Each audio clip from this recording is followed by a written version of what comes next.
So after suffering through the disaster that was the new Battletoads game, I desperately wanted to play something that doesn't butcher a beloved franchise. So I decided to take a crack at Samurai Jack Battle Through Time on the Nintendo Switch. Now, licensed games like this are often hit or miss, as they can be great for letting fans experience their favorite franchises in a new way, or at times they just exploit the fandom with a bad experience that sells off of the name alone. So, does this game deliver a faithful experience that respects the fans, or is it just a cheap cash-in, and of course, is it worth the price? Well, let's talk about it. To start off, the art style is extremely faithful to the show. The transition from 2D to 3D is always tough in these types of instances. If you screw it up, you can easily run the risk of turning off the fans who are going to make up the majority of those interested in buying the game. I think they did about as good a job as you could. Like I said, very faithful to that unique style the show had. The art style was more on the simple side, but striking in many ways. Some very nice looking environments in my opinion, and with it being Samurai Jack, obviously there are plenty of awesome character designs in there as well. My favorite visual touch definitely has to be the way Jack takes damage in this game. As you get hit, you'll see pieces of Jack's gi or armor, whatever he's wearing, fly off of him. I think this gives a more epic feel to the fights, especially the tougher boss fights. You know, as you're taking more and more hits and you see his outfit get dirty, rip off. It's a nice way to visually convey that struggle. And all the gameplay you're seeing obviously is captured from the Nintendo Switch version of the game. And from what I've seen, any compromises in those visuals are very minimal compared to the other versions of this title. Games with a more cartoony, maybe anime visual design, I think end up transitioning the best to the Switch, because any downgrades are just harder to notice than they are in more realistic looking games. I will say though, there are some frame rate issues, stuttering in that when you're like sprinting through an environment or you've got a lot of enemies on screen or effects. There were a few instances where this hindered the gameplay for me, like I took a hit or something because the game stuttered, but there definitely weren't that many. I mean, trust me, if I feel like I can blame the game for my failures, I always will. But I will admit, whenever I did die in this game, it was rarely as a result of something going wrong with the game. And even given the issues I had, I would certainly still state that I don't think they're nearly big enough of a deal to make you want to not have this game on this console, to have this experience portable. In terms of the gameplay, this is an action game, a pretty hack and slashy actually. There's a bit of platforming in there as well, but it does mostly consist of you moving through a stage, section by section, regularly being locked in a room with a bunch of enemies you have to defeat, and once you kill them all, you're able to move on to the next section. Pretty simple design-wise, but it's executed extremely well in my opinion. The combat feels fantastic, attacks have some solid weight to them, there's a fair variety of enemies to fight, just about every level has a new cast of baddies, so you have to stay on your toes and keep learning how to fight new enemies. I will say it's not an overly difficult game. Like I said, it's a bit more hack and slash, but I did have some trouble towards the end of the game. The last couple levels definitely had some parts that pissed me off a bit. Some of the enemies I would even say were a bit cheap there towards the end, but I definitely found it fun to play throughout. Being a samurai, you obviously have all your standard samurai weapons at your disposal, you know, swords, hammers, staves, throwing stars, magnums, machine guns, grenades, etc. You know the deal. And you can upgrade your skills and power with these weapons along the way. There's actually a fair amount of RPG elements in this title. You have skill trees to progress through to unlock new abilities, as well as make Jack stronger. You know, learn more combos, throws, that kind of stuff. You can train in different weapon disciplines to make your attacks do more damage, so you can kind of spec into your favorite weapon types.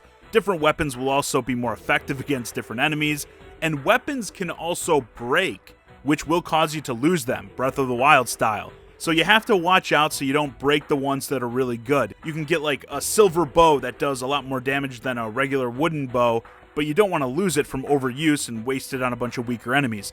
Now, you can repair weapons. There are locations where you meet up with the samurai, and that's where you also train and buy other items.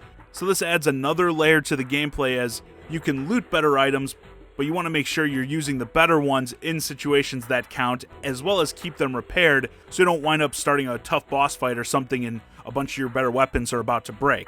I know weapon breaking, especially for the Nintendo crowd, is a little bit controversial, but I like it. I think it adds more strategy, and I should also note, The weapons don't break like that frequently. It's not like you're going to kill 5 guys and have to repair a weapon. You'd probably only have to repair them like once every level, unless you're using like just the same weapon throughout. And your sword also doesn't break. So for those of you who that is a turn-off for, I wouldn't get too stressed out about it. The main campaign consists of 9 levels that each will take you probably around a half hour, 45 minutes to complete. So you can expect this to take you around 6 hours or so to beat this game. It is on the short side, but beyond different difficulty modes, doing the collect-a-thon type stuff, there is more content in the form of challenge missions. You have stuff like trying to defeat a series of enemy waves in a certain time period, as well as boss challenges where you're trying to defeat a series of bosses back-to-back also as quickly as possible, always going for better rankings and that, so that can add a bit more playtime to the experience. Story for this game is kind of tough to talk about, as the game does tie into the show, and I don't want to spoil anything, but essentially Jack is sent into the past, and you're replaying through alternate versions of events from the show. Story isn't a huge aspect of this game, but I think what they have in here is done really well. Most importantly, I think you're getting the original voice cast from the show, voicing their characters in the game to get that extra layer of authenticity, and there are a few cool cutscenes here. Things you know, or think you know, may not be what they seem, and I control your fate, and the only hope of escape is through your death!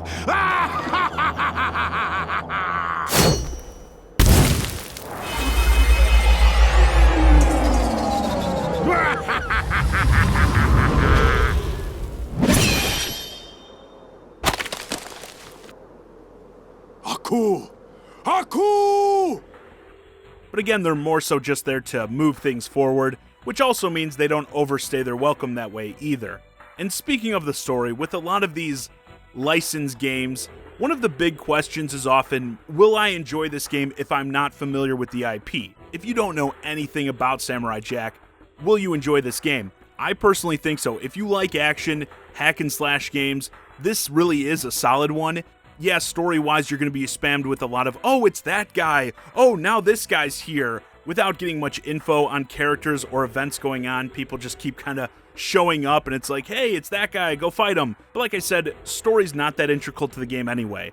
So if you're digging the aesthetic, what you're seeing in terms of gameplay, you may want to consider it. But still, the big question is it worth the price? The game will set you back $40 on the Switch, so it is a budget title, but it's still quite a bit of money. Personally, I always like the budget titles to be a bit cheaper. I like them to be around $30 because I feel like from a marketing perspective, going from the consumer side of things, it's easier to justify when it's like, hey, this game's half the price of a AAA game. You could buy 2 games like this for the price of 1 AAA game.